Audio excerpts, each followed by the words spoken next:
Agora falando sobre meditando sobre essa passagem que fala sobre o reino de Deus, que fala sobre a justiça do Senhor, dá pra gente extrair muitos aprendizados através dessa palavra. Eu estive meditando sobre esse versículo específico, né? Buscai, pois, em primeiro lugar o reino de Deus e a sua justiça, e as demais coisas vos serão acrescentadas. Se você observar em todo o conteúdo dessa mensagem, você verá que o Senhor Jesus, ele abordou uma série de coisas. O Senhor Jesus, ele abordou uma série de coisas que ele já estava sabendo, que são coisas das quais nós necessitamos. Então, nessa passagem, o Senhor Jesus, ele tratou sobre vestimentas. Nessa passagem, o Senhor Jesus tratou sobre comida e sobre bebida. Uma série de coisas que o Senhor já sabe de que necessitamos. Só que o Senhor Jesus, ele simplifica o que nós muitas vezes tornamos como algo complexo. Eu digo isso porque o conteúdo, o foco dessa mensagem, buscai, pois, buscai em primeiro lugar o reino de Deus. O conteúdo dessa mensagem, o foco dessa mensagem é a simplicidade. O foco dessa mensagem, ela traz um conteúdo de simplicidade. Mas por que será que, mesmo diante de um conteúdo de uma mensagem tão simples como essa, por que será que às vezes se torna tão difícil o entendimento? Por que será que tantas vezes se torna difícil de poder alcançar isso e de poder até mesmo executar isso? Porque eu vou te dizer uma coisa. Se você atentar direitinho para o conteúdo dessa mensagem, você verá que o Senhor Jesus, ele está desafiando os interesses pessoais. O Senhor Jesus, ele está desafiando os estilos de vida de cada pessoa. O Senhor Jesus, ele está desafiando a nossa ordem de necessidade. E você verá que tudo que o Senhor Jesus está querendo dizer com o conteúdo dessa mensagem é: buscai, pois, primeiro o reino de Deus. E as demais coisas, elas vão vir em sua devida ordem. As demais coisas, elas serão acrescentadas em sua devida ordem. Significa dizer que para Jesus ele tem uma ordem. E é isso que o Senhor está desafiando a gente. Tudo que ele está querendo dizer, busca isso, ou seja, nada pode vir antes. Mas, por mais, igreja, por mais simples que sejam os nossos interesses, por mais dignos que sejam os nossos interesses, simples e dignos, nos momentos em que eles se tornam a prioridade, no momento que se torna o foco dos nossos esforços pessoais, no momento que ele se torna o foco do desprender da nossa força, nós corremos um sério risco de estar permitindo que tais coisas tomem esse primeiro lugar do qual Jesus ele pontuou. Por essa mensagem, a gente consegue entender que tudo aquilo que o Senhor está querendo dar para a sua igreja é uma liberdade. O Senhor, ele quer trazer sobre as nossas vidas uma liberdade com relação a todos os anseios, com todas as inquietudes que nós permitimos viver. Tudo aquilo que o Senhor está querendo simplificar na minha vida e na sua vida, através do conteúdo dessa mensagem, é tornar simples uma mensagem que muitas vezes nós fazemos de complexa. O que o Senhor está querendo dar para a sua igreja hoje é uma liberdade com relação a todas as inquietudes ou com relação a tudo aquilo em que a gente colocar no lugar do Senhor. Tudo aquilo em que a gente priorizar antes de priorizar o reino de Deus. O que é interessante é que essa mensagem, quando Jesus falou, buscai o reino de Deus e a sua justiça, as demais coisas serão acrescentadas. Quando o Senhor Jesus está tratando disso, Jesus não está falando de abundância. Jesus, ele não está falando de escassez. O foco da mensagem aí não é de quem tem muito ou de quem tem pouco. Mesmo Porque pode existir aquele que tem muito e aquele que tem pouco, e ele viver inquieto. Ele viver com seus anseios, com sua inquietude interna. O foco dessa mensagem não é para quem tem mais, não é para quem tem menos. Não é a abundância de quem tem muito, nem a escassez de quem tem pouco. Até porque é possível que alguém tenha um estilo de vida muito simples. É possível que alguém tenha uma vida exterior com muita simplicidade, mas ainda assim essa pessoa viver com suas inquietudes.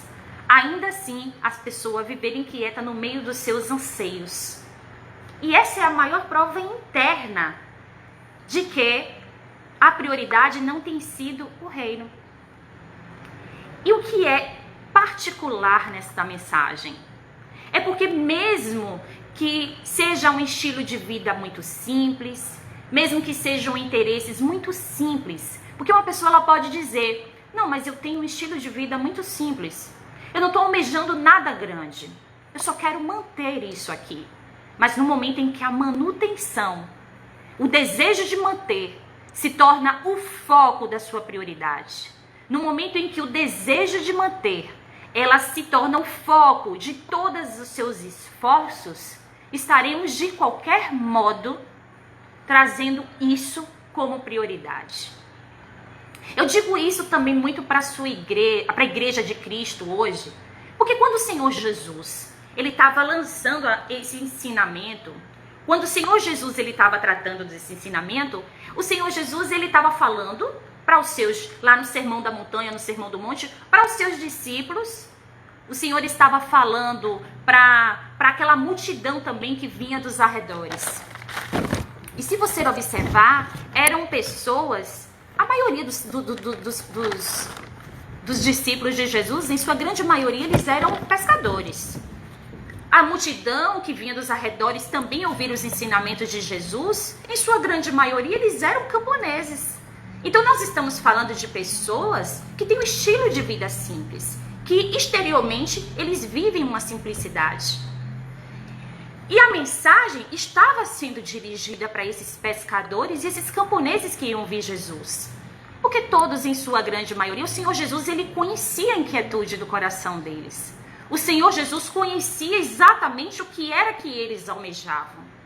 O desejo deles era o quê? Que as suas casas pobres, que a sua escassez de comida fossem transformado em algo melhor, em suas mansões. O Senhor conhecia o desejo do coração dessas pessoas.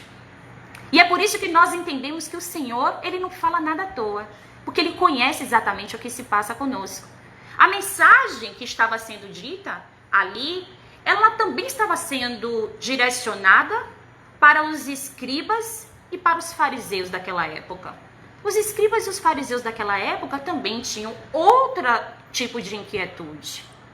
Eles também desejavam ver o dia em que eles iam aguardar, iam mandar nos romanos, ia passar a ser participantes daquelas riquezas daquele império lá de Roma. Então assim, cada um tinha um anseio específico. E Jesus conhecia todas as intenções no coração dos escribas, dos fariseus, dos camponeses, dos pescadores, de toda aquela multidão que lhe cercava. E é por isso que a gente vê que ele está trazendo ele está simplificando uma mensagem por conhecer o que se passa no coração de cada pessoa. E deixando a mensagem muito clara de que ali estava, na verdade, vivendo a ansiedade pelas coisas. Não é porque o Senhor não conhece, o Senhor conhece tudo. Mas é porque no momento que nós desejamos, ainda que seja muito simples, ou ainda que seja muito digno, se isso se tornar o foco dos nossos interesses, se isso se tornar o foco dos nossos esforços pessoais, se isso, na verdade, for colocado nessa ordem de prioridade, o Senhor Jesus estará do mesmo modo pedindo para que a gente coloque isso no seu devido lugar. Porque diante do Senhor existe uma ordem. E o que é lindo é porque nós podemos, assim, para os dias de hoje, nós podemos trocar toda essa inquietude por outras coisas. Podemos, por exemplo, rememorar todas as ações e todos os feitos que o Senhor fez na nossa vida.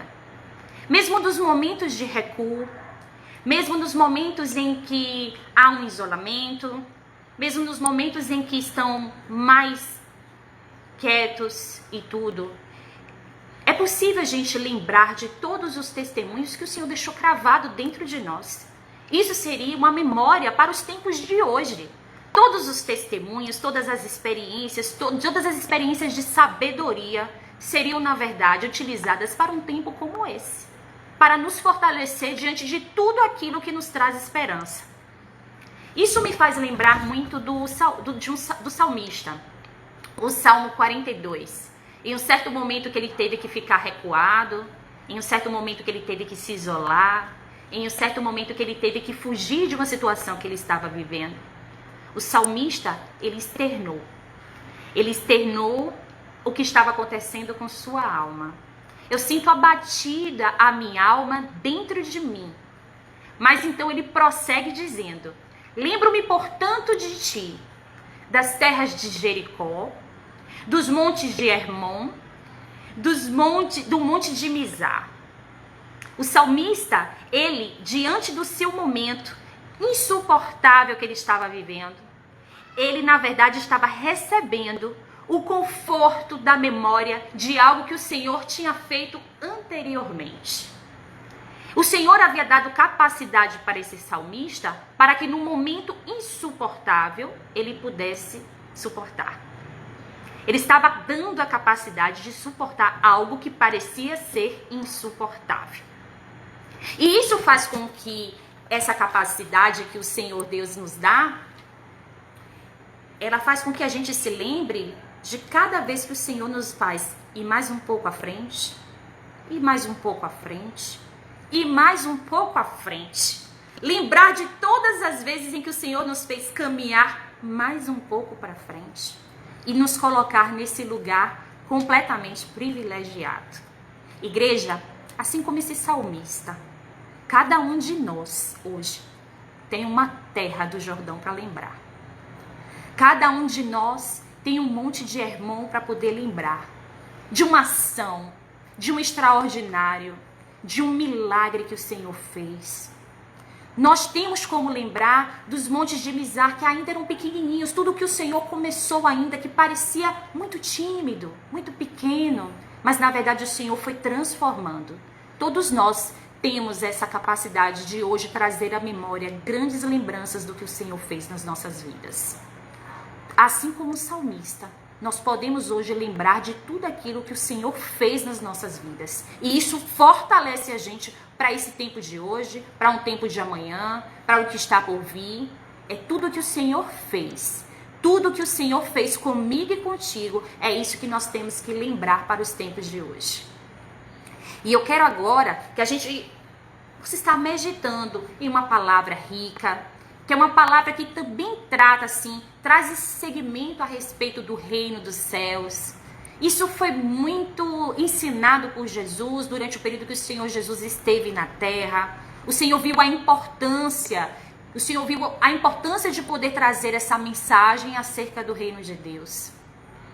E a gente vai estar trabalhando, fixei até o documentário aqui, no livro de Mateus, capítulo 18, versículo 1 ao 6. E eu convido a igreja agora para que a gente possa estar fazendo a leitura e a gente vai estar meditando numa palavra que o Senhor Jesus também simplificou. E o que é mais lindo a gente poder observar no Evangelho é como o Senhor Jesus ele estava simplificando um monte de mensagem para as nossas vidas diante de algo que nós muitas vezes tornamos muito complexas. E essa é mais uma que a gente vai trabalhar agora. Então eu convido a igreja para a gente estar trabalhando agora, fazer a leitura agora no livro de Mateus 18.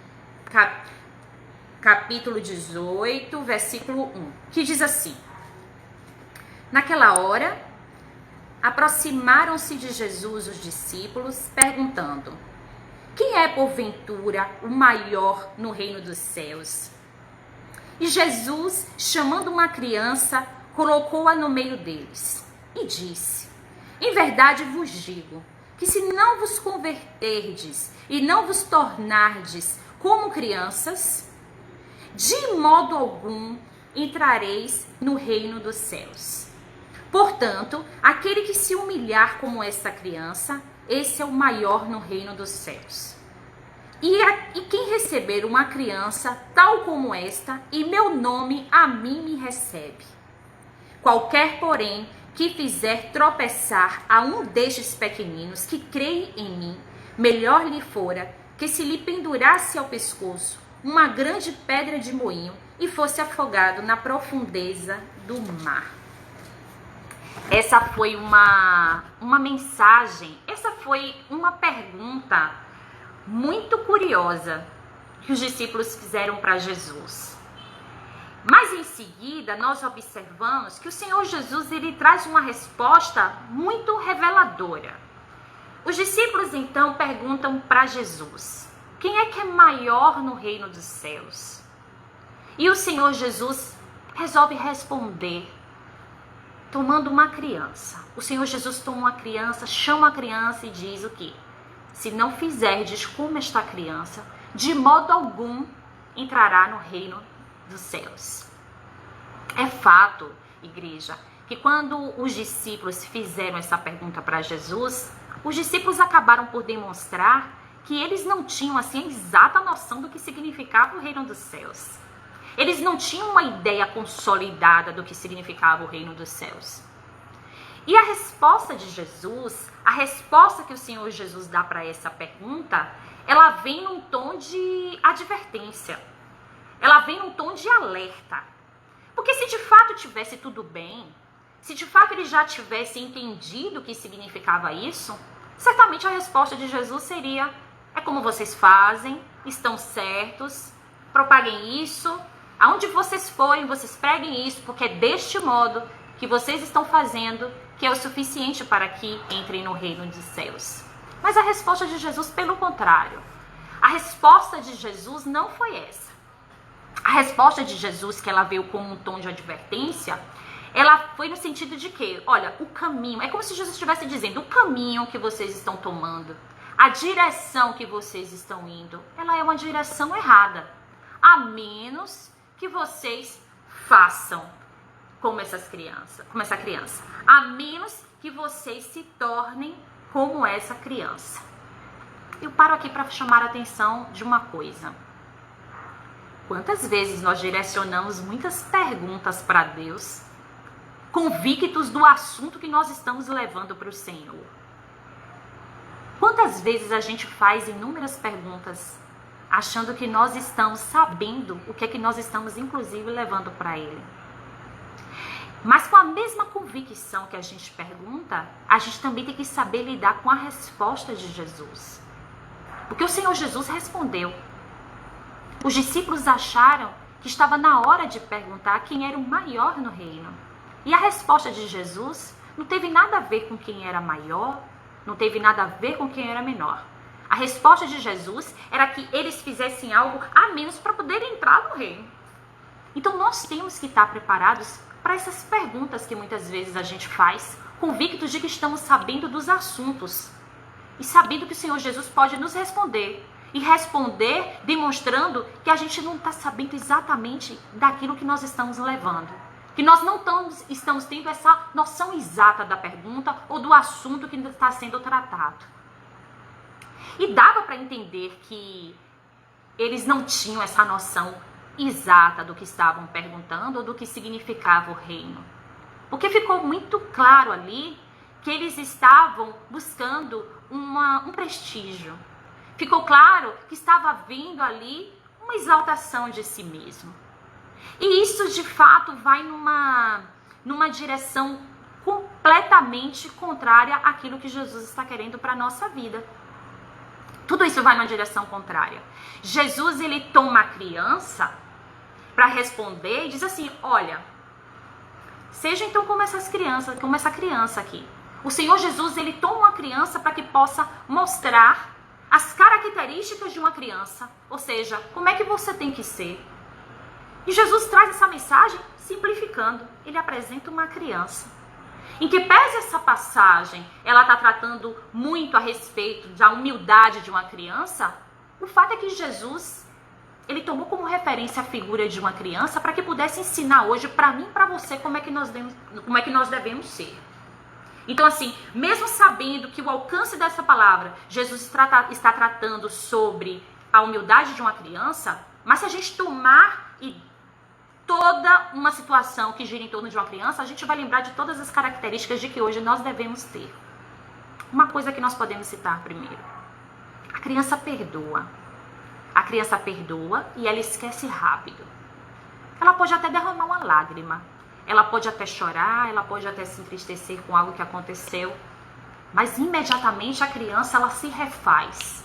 Porque ela sabe que existem muitas outras coisas na vida que ela pode se alegrar.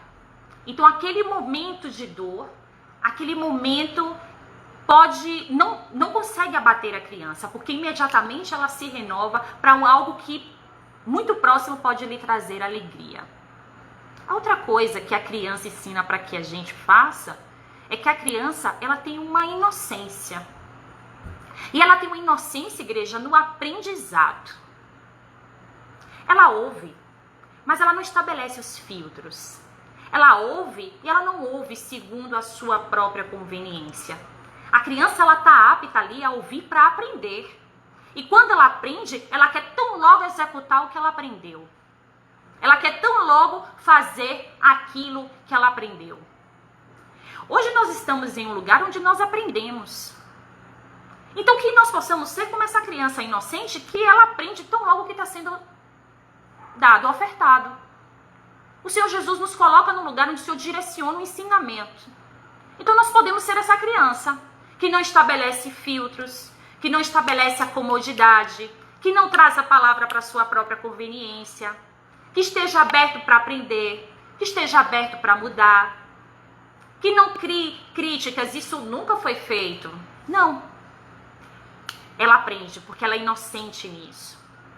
Um outro ponto assim que a criança faz e que é muito lindo e que nós aprendemos com isso é que as crianças, elas ficam facilmente maravilhadas com tudo que está à sua volta. Elas ficam maravilhadas com tudo que acontece ao seu redor e com aquilo que venha trazer favor para a sua vida. As crianças, elas conseguem ficar maravilhadas com isso. E assim, eu quero chamar a atenção com relação a esse ponto específico. Porque elas conseguem se maravilhar com aquilo que nós muitas vezes temos por comum.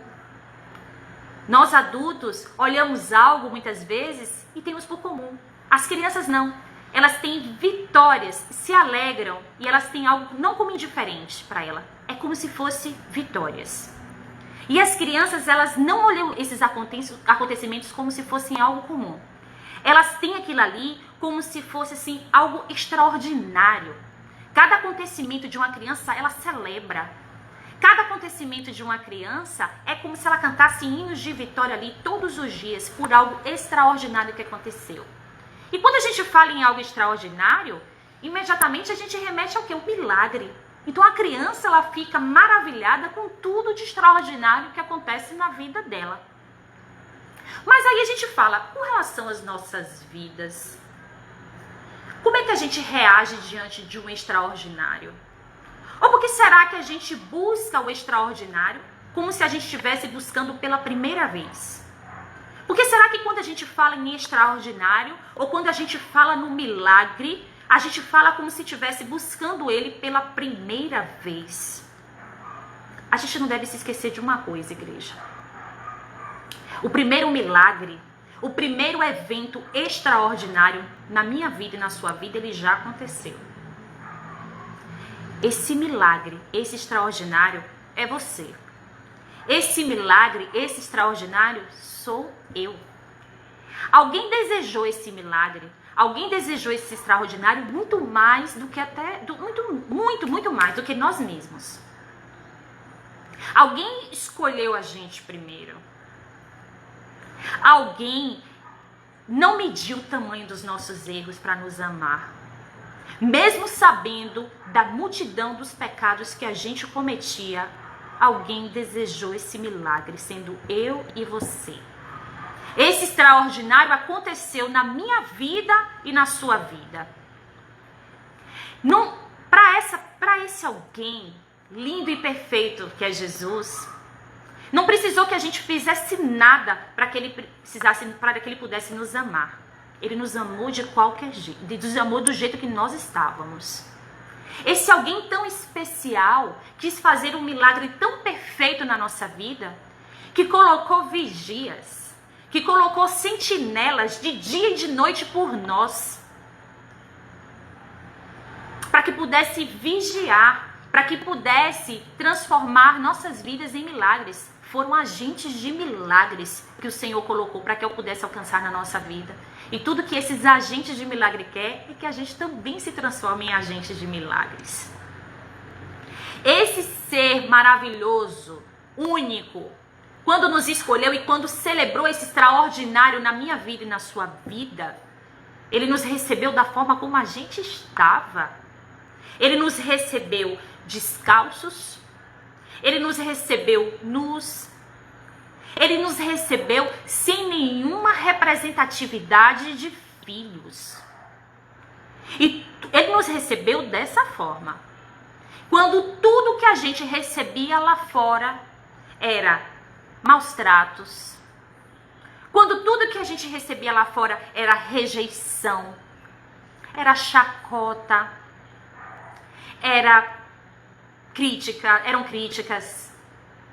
Quem estava lá fora, na verdade, só tinha prazer de que a gente compartilhasse pecados. Tudo que a gente viveu lá fora foram tentações, multidão de pecados. Ele nos recebeu. Ele não mediu o tamanho dos nossos erros. Ele nos recebeu com amor.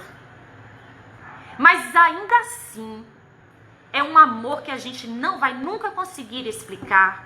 A gente não vai conseguir medir esse amor. Ele tirou a gente da condição de escravo.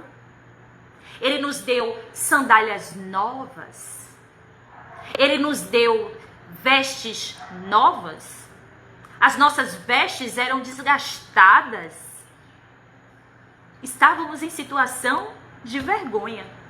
E ele ainda colocou um anel nas nossas vidas, um anel nos nossos dedos. Ele nos deu um brasão de família. Ele nos deu um sinal de que pudesse nos diferenciar do mundo aí fora.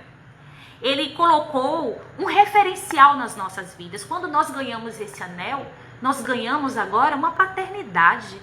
Nós ganhamos uma representatividade. Nós não somos mais conhecidos como escravos do pecado. Nós somos conhecidos agora como filhos da promessa. Qual seria agora, gente, um outro milagre mais tão extraordinário que aconteceu na minha vida e na sua? Eu sei que o milagre desejado, ele também não cai assim. Ele não vem de qualquer forma. Mas só que nós hoje já podemos contemplar que o primeiro milagre, que o primeiro evento extraordinário, ele já aconteceu na minha vida e na sua vida. E esse milagre é você. E esse milagre sou eu. Então, quando uma criança, ela recebe um presente, numa magnitude dessa, assim, numa importância dessa, como nós recebemos hoje, essa criança, ela tão logo se alegra. Ela celebra. Observe as crianças quando recebem algo, elas contam para todo mundo. A todo mundo que chega e a todo mundo que encontra, ela faz questão de contar o que ela ganhou. Ela faz questão de ofertar esse agradecimento. E quando você pergunta quem te deu, ela responde com a boca cheia: foi meu pai. Essa criança, ela não esconde a alegria do seu presente. E nós? Recebemos de Deus vestes novas, recebemos de Deus sandálias, recebemos de Deus um anel que nos diferencia de todo mundo. Mas o que é que nós estamos fazendo com os presentes que nós recebemos? Aí já vai entrar agora em um outro departamento. Porque a criança, quando ela recebe algo, ela quer manter ali tudo pertinho dela. Ela não quer que seus presentes saiam do seu campo de visão. E se alguém quiser tocar nesses presentes que foram lhe dados, ela denuncia. Ela não gosta nem de pensar em sofrer a ameaça de ficar longe desse presente, porque ela sofre. Inclusive, para não perder e para que ninguém toque, ela muitas vezes leva o presente para dormir com ela. Aí a gente pergunta, por quê? Porque ela não quer sentir falta daquilo que ela recebeu com alegria. E nós? Quando recebemos de Deus vestes novas, quando o Senhor fez esse primeiro milagre, quando o Senhor executou esse extraordinário nas nossas vidas, o que nós estamos fazendo com esses presentes? Vamos trocar? Vamos vender? Vamos esconder? Vamos permutar? O que estamos fazendo com a autoridade que o Senhor nos deu de filhos? O que nós vamos fazer? O anel, ele representa ele simboliza exatamente esse compromisso. O anel, ele representa esse compromisso com Deus, essa aliança que nós fizemos com o Senhor, esse elo, né? O que nos liga com Deus, o que nos liga com o seu reino, os votos que fizemos na presença dele. Esse anel, ele representa exatamente isso. A túnica, sandálias e anel eram objetos que eram dados para as pessoas da família. Isso nos ensina muito bem a parábola do filho pródigo, né? São objetos que trazem uma representação para pessoas que fazem parte da família. Mas a gente, igreja, era de lá de fora. Nem na família a gente era. E para ser bem sincero, nem a gente fazia questão, porque não vai dizer que quando estava todo mundo lá fora, todo mundo fazia questão de estar aqui dentro. Estamos dentro por causa de um amor de alguém que é maior e que é inexplicável. E nós, o que estamos fazendo com esses presentes? Esses objetos não seriam nem nossos, porque não existia uma vontade tão voluntária de poder fazer parte disso. Mas ainda assim, agora ele nos chamou para poder fazer parte da família. E o que é que nós estamos fazendo com os presentes que nós recebemos da parte de Deus? Que sejamos então como crianças, que se alegram, porque os eventos, e nós podemos hoje contemplar e testemunhar todos esses eventos extraordinários que o Senhor fez nas nossas vidas. E nunca se esquecer de que eu e você, nós somos um milagre de Deus. Nós somos um milagre executado pelo Senhor. Não podemos mais viver olhando para o alto, querendo buscar um primeiro milagre, como se fosse acontecer algo único na sua vida, quando o maior de todos era que a gente pudesse fazer parte do seu reino. Era para que nós pudéssemos ser chamados de filhos. Para que nós pudéssemos carregar esse referencial de Cristo. E poder fazer parte de um povo que ele escolheu. Uma nação eleita, um povo santo, um povo escolhido. E não existe nada melhor do que isso. E quando a gente volta para a estrutura da palavra, né? O Senhor Jesus, ele está tratando dessa humildade da criança. Porque ele diz, portanto, aquele que se humilhar como esta criança, será o maior no reino dos céus. Então, essa humildade da criança é justamente a dependência dessa criança. Essa criança, ela tem uma dependência. Se você observar, gente, a criança, ela tem uma dependência impecável com relação aos seus pais, a figura de seus pais. E o fato de ser dependente dos seus pais, para essa criança, para ela é como se fosse algo extremamente natural. Ela não consegue, inclusive, se colocar numa situação de risco, porque ela sabe que ela não quer enfrentar nenhuma situação dessa se não tiver com os seus pais. E depender para ela é a maior satisfação que ela sente. Ela gosta de depender. A criança nos ensina com isso. Ela é humilde, ela não tem problema em depender. Ela é humilde, ela não tem problema em se sentir satisfeita porque ela depende realmente. E no momento em que ela depende, ela sabe, por via de consequência lógica, que vai ter alguém que vai suprir as suas necessidades. Nós aprendemos muito com essa humildade das crianças. Os judeus daquela época, tanto que a gente vai ver em algumas referências, né? Como se o Senhor Jesus, então, ele toma uma criança para que ele pudesse responder essa pergunta. Em outras a gente vai ver o Senhor Jesus, ele toma um menino para responder essa pergunta. Mas o fato é que os judeus daquela época, eles utilizavam essa expressão como se fossem dois sentidos. Poderia ser tanto o sentido literal, né? Um menino pequeno, uma criança pequena, como também poderia ser no sentido geral. O que vem a ser isso? O sentido geral de meninos discípulos de seu mestre, meninos discípulos dos seus professores. Então, pode ser também, pode representar também essa pessoa chegada agora, recém-chegada na fé. Pode representar essa pessoa que começou agora.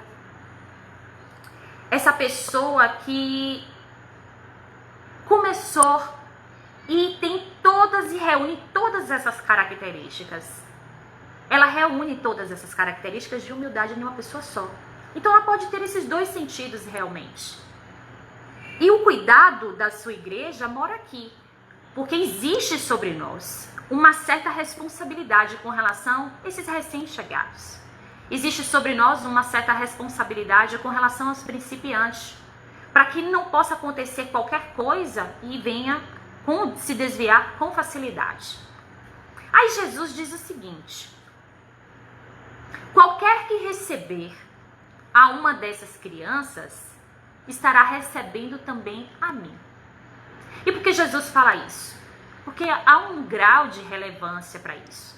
Há uma importância nessa mensagem para Jesus. Receber uma criança, tanto no sentido literal da palavra, como no sentido dos recém-chegados na fé, como no sentido dos principiantes, para Jesus tinha um grau de relevância, porque ele não estava apenas recebendo essa pessoa, estava também recebendo ele. E Jesus enfatiza isso aqui na sua palavra. Mas também não é só isso. É receber alguém com uma qualidade de ser humilde. Claro que essa qualidade de ser humilde, ela só vai ser abandonada se caso você desejar, né, entrar nessa competitividade que existe hoje, nesse mundo competitivo. Então, assim, ela só é abandonada nesse sentido. E é nesse campo, assim, de competição que a Igreja de Cristo ela deve atentar muito, porque os nossos olhos têm que estar em pessoas que carregam tais características. Nós não podemos estar com os olhos nas escalas de posições hoje. Sabe por quê? Porque a criança ela não se preocupa com escala de posição nenhuma. Ela não está preocupada com quem tem rótulos, ela não está preocupada com quem tem títulos, ela não está preocupada com quem tem posições. As crianças, hoje, elas estão dispostas a servir, mesmo que elas sejam repreendidas. Olha o que o Senhor Jesus nos ensina através dessa mensagem da criança.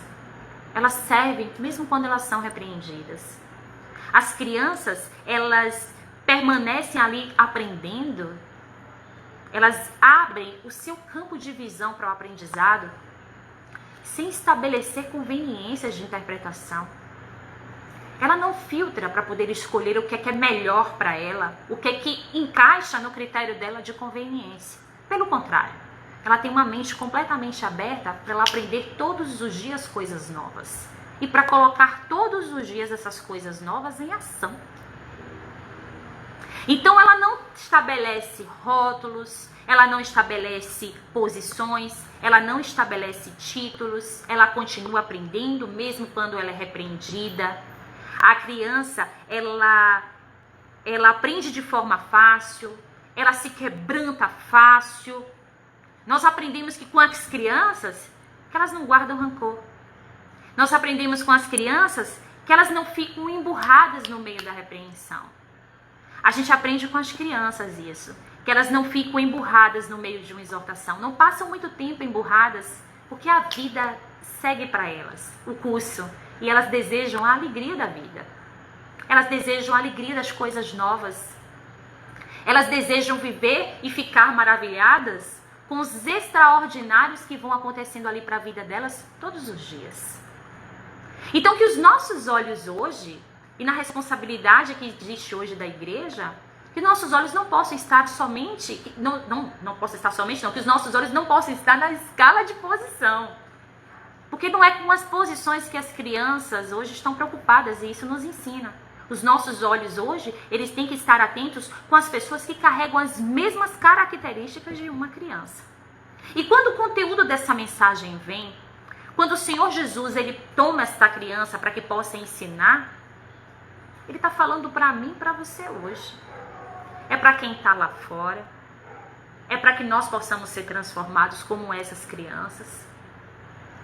É que nós possamos almejar o reino de Deus como essas crianças, que ficam impactadas com tudo que acontece de novo, que se renovam a cada dia, que não guardam ressentimento, que perdoa fácil, que é inocente no aprendizado, que é humilde na dependência, que reconhece que existe uma dependência e não existe nada para ela de anormal com relação a isso.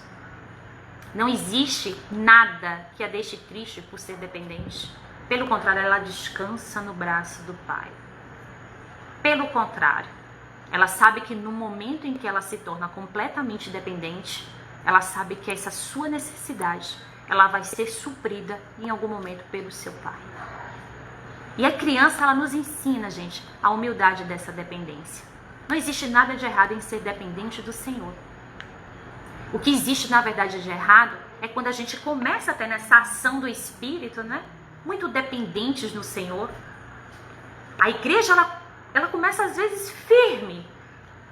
Quero depender do Senhor para tomar minhas decisões, eu quero depender do Senhor para poder dar um passo, eu quero depender do Senhor para essas conquistas, eu quero esperar de Deus a resposta disso. Então ela começa até bem no Espírito.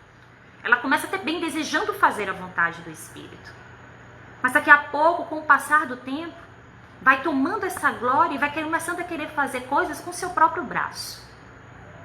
E aí é o momento em que a igreja começa a pensar por si. Ela cria pensamentos, ela cria altivez e se distancia do completo pensamento de dependência de Deus. Se você olhar o princípio da dependência, ele foi afetado desde lá atrás, no jardim. Porque eram completamente dependentes. Então, quando veio a tentação para a vida deles, era justamente para poder quebrar o princípio da dependência. E não pense que as mesmas astúcias do inimigo, do adversário, elas se diferenciam nisso. Porque o inimigo, naquela mesma armadilha que ele foi querendo lançar lá, ele quer continuar lançando para as nossas vidas no tempo de hoje. Quebrar o princípio da dependência nas nossas vidas é algo completamente perigoso. A dependência hoje, ela faz parte de nós. A dependência hoje, ela está completamente vinculada ao reino de Deus. Nós precisamos ser dependentes do Senhor, sem nenhum problema com relação a isso. E quando o Senhor continua trazendo essa mensagem, o Senhor diz o seguinte: qualquer porém que fizer tropeçar a um desses pequeninos, ele traz um sentido de alerta. O Senhor Jesus, ele traz um sentido de advertência. Aqui mora uma grande responsabilidade da igreja de Deus. Para os judeus daquela época, não existia nada pior, não existia nada de tão terrível do que alguém ensinar o outro a errar. Ou alguém permitir que o outro errasse. Não existia nada pior. Porque ensinar o outro a errar era a mesma coisa que tirar a inocência de alguém. Então não existia nada pior para os judeus daquela época do que isso. Era tirar a inocência de uma pessoa. E era muito responsável, e por isso que o Senhor chamava atenção para que não fosse essa pedra de tropeço, porque errava mais ainda quando tinha consciência de que estava sendo um tropeço para a vida desse pequenino. E quando a gente aborda aí o pequenino, é pelo aquilo que a gente falou. É o pequenino no sentido literal da palavra, é o pequenino que se inicia, é o pequenino principiante, é o pequenino que tem essas características de uma criança, é o pequenino que não vê a malícia. E o Senhor Jesus chama a atenção da sua igreja. Ai daquele que fizer tropeçar, ai daquele que for um tropeço na vida dos meus pequeninos. Então é verdade hoje, nós sabemos que o mundo não é cheio de competições, sim. Sabemos que as ofertas hoje de pecado, as ofertas de tentações, elas são inúmeras. Mas isso não tira o mínimo de responsabilidade que nós devemos ter hoje com esses achegados na fé, com esses principiantes. O mínimo de responsabilidade com esses que veem o mundo dessa forma, sem a malícia. Existe um mínimo de responsabilidade hoje nosso para que a gente não seja um tropeço na vida dessas pessoas. E o fato, igreja, é que hoje o nosso testemunho, o testemunho de uma vida hoje transformada, é o que vai valer muito mais às vezes do que a multidão de muitas palavras.